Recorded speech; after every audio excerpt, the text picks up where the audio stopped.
The rain hadn't stopped in 2 days. Thunder cracked like falling trees, and the forest floor turned to a mess of sludge and broken pine needles. In the middle of it all, hidden behind a curtain of mossy rocks, a tiny bear cub curled against his mother's belly, still warm, unmoving. She hadn't shifted since the night before. At first, the cub didn't understand. He stayed tucked against her, trying to wake her with little paws and gentle whimpers. He waited for the usual grunt, the slow yawn, the soft nudge that told him he was safe. But morning came and she did not move. By afternoon, the sounds of the storm had faded, but something colder set in. Hunger. Confusion. A breeze that whispered he was alone. For 2 days, the cub stayed beside her. A few birds came near and flew off again.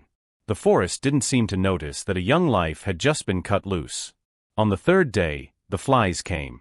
The cub sniffed at his mother's side and pulled back, confused by the scent of rot that didn't belong to her. That evening, he walked away from the only home he knew. The forest was not kind. He stumbled into thorns, slipped on wet rock, and cried out into empty air. His voice was thin, weak. Nothing answered back. He found no food, no warmth, no scent of kin. At night, he curled up under a fallen log, shaking not from cold, but from the absence of everything he thought permanent. His mother was supposed to always be there. But she wasn't. And he didn't know what came next. Somewhere in the trees above, a set of golden eyes blinked in the darkness. Watching. Waiting. Unmoving. But not uncaring. Mist draped the forest like a veil that morning, thick, still, cold. Every branch was heavy with dew, and even the birds had fallen silent. Somewhere between the trees, the cub wandered, his paws too small for the sharp stones he stepped over, his breath shallow and unsure. From a higher ridge, she watched. The mountain lion's fur blended with the stone, her muscles still beneath her coat. She had not moved for hours. She didn't need to. She had been following the cub since dawn. He had no idea. This should have been simple. She had hunted smaller prey before. A weak bear cub in unfamiliar territory? A chance offering. Nature's way of making up for all it had taken from her. But she didn't move. Something in the cub's walk, wobbling directionless, but somehow determined, reminded her of the tiny bodies she'd lost in the flood just 2 weeks earlier. The den had collapsed before she could dig them out. She'd screamed into the mountain wind, then gone silent ever since. And now this cub. He tripped over a gnarled root and let out a sound, something between a cry and a hiccup. It echoed against the rocks. She flinched, not from fear, but from memory. She could have leapt. Ended his story. Fed herself and regained strength. Instead, she rose silently and followed. At first, she kept her distance, 20 feet, then 10. Every time he fell, she waited. Every time he stood back up, she moved a step closer. By dusk, he collapsed at the base of a mossy boulder. His eyes fluttered. He whimpered once, then curled into himself. The lion stood over him, muscles tense. She didn't walk away. She didn't pounce. She lay down beside him, silent, watchful, and for the first time in weeks, not alone. The sun filtered through the canopy in delicate golden beams, warming the forest floor. But the cub didn't move. His tiny body was curled tight, breath shallow, limbs twitching in his sleep. The mountain lion remained beside him, eyes half closed, ears alert. She hadn't slept. Not really. Her body guarded the cubs, not like a hunter watches prey, but like a sentry guarding something fragile. When the cub stirred, she turned her head slightly. He lifted his nose, eyes barely open, and whimpered. At first, he recoiled from her, instinct. He remembered the shape of her kind. His mother had taught him to fear them. But his body was too weak for fear now. And something else confused him. This creature hadn't hurt him. She blinked slowly. Not a threat, not a chase. Just a presence. The cub pressed his face back into the dirt and went still again. Later, when he whimpered from hunger, the lion rose silently and slipped into the woods. She returned with something unusual, not a rabbit, not a kill. She dropped wild berries in front of him. Crushed leaves. Mushrooms she remembered her own cubs playing with, nibbling at. The cub sniffed it all. He ate some. Not much. But enough. She lay beside him again, resting her chin on her paws. Her tail flicked gently every time he moved. Not a mother's love, at least not yet, but a pulse of it. A flicker. That night, she brought him a scrap of meat, gently shredded. The cub, trusting slightly more now, tugged at it with his little teeth. He ate, then curled against her chest. The mountain lion didn't purr. But her breathing changed, steady, low, calm. Something long dormant inside her softened. This wasn't her cub. But the forest had taken hers. And left this one. That meant something. So when owls called overhead and shadows moved through the trees, she curled her massive body protectively around him. Just in case. Just for the night. Maybe longer. By the third week, no one in the forest questioned it anymore. From the lowland foxes to the high-perching hawks, all had seen the impossible pair, a growing bear cub, still clumsy but stronger now, flanked by a silent golden-eyed mountain lion who walked like she feared nothing. They moved like water together, up rocky inclines, across cold creeks, through hidden game trails. The cub, no longer hollow-eyed and stumbling, now sniffed curiously at burrows and swatted playfully at falling leaves. His paws grew surer. His belly stayed full. And always, she was near. She let him climb over her back, chew at her ear, even tumble beneath her paws in their strange play fights. She growled, but never with teeth. She disciplined like a mother, watched like a guardian, and rested only when he did. The ridge became their home. It was a place no other predator dared claim, a high spine of earth and stone with a narrow pass and cliffs on three sides. From there, they could see the whole valley. Rabbits were abundant. Winds were clean. And the stars overhead watched silently as the bond between lion and cub deepened.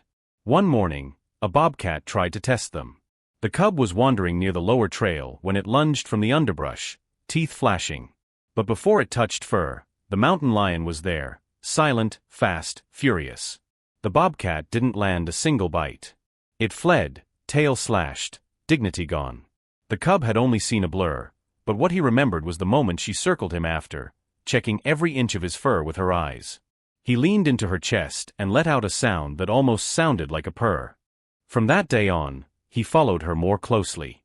No leash, no language. Only loyalty. And though the forest didn't speak, it adjusted. As if recognizing them. As if accepting this unusual alliance as something real. Something earned. Something wild. It began with a buzz in the air. The morning had been clear, windless, silent, until the forest flinched. Birds launched from branches. Squirrels vanished into hollows. Even the insects paused. Then came the humming. Low at first. Mechanical. The mountain lion stood still atop the ridge, her ears pinned, eyes narrowed. The bear cub, now plump and bright-eyed, pawed at her tail, unaware of the shift. But she knew. Humans. The sound grew, closer, layered. Boots. Voices. Metal clinks. Radio chatter. Something foreign entered their wild rhythm, and it came fast. Down below, men in green uniforms moved through the underbrush. Rangers. Conservationists. And behind them, a drone hovered, camera fixed downward. They had found the trail. Footprints too large for a lion. Too small for a full-grown bear. Confused. Curious. One ranger spotted them first, high on the ridge, frozen in silhouette. Up there. You see that? That's the cub. Cameras clicked. Radios squawked. The cub looked up, confused by the sudden noise and strange smells. He backed toward the lion, brushing against her front leg. She didn't move. Not yet. The men began climbing. Slow, cautious, hands on tranquilizer darts and snares. No one wanted to shoot. But no one trusted her either. The lion growled low.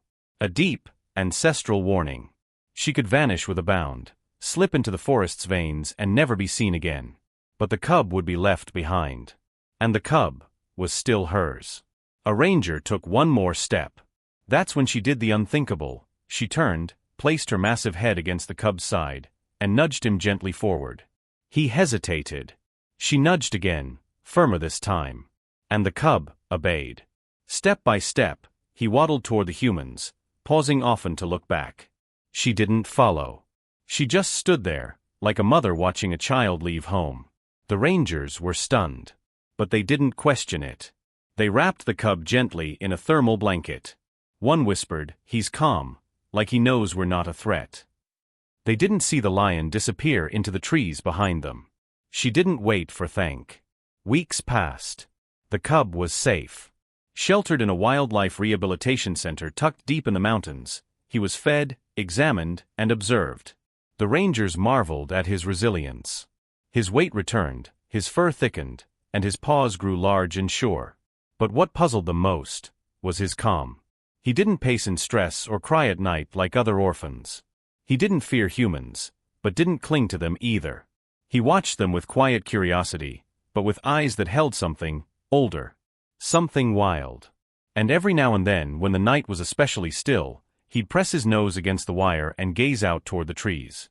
As if listening. The rangers began reviewing the drone footage.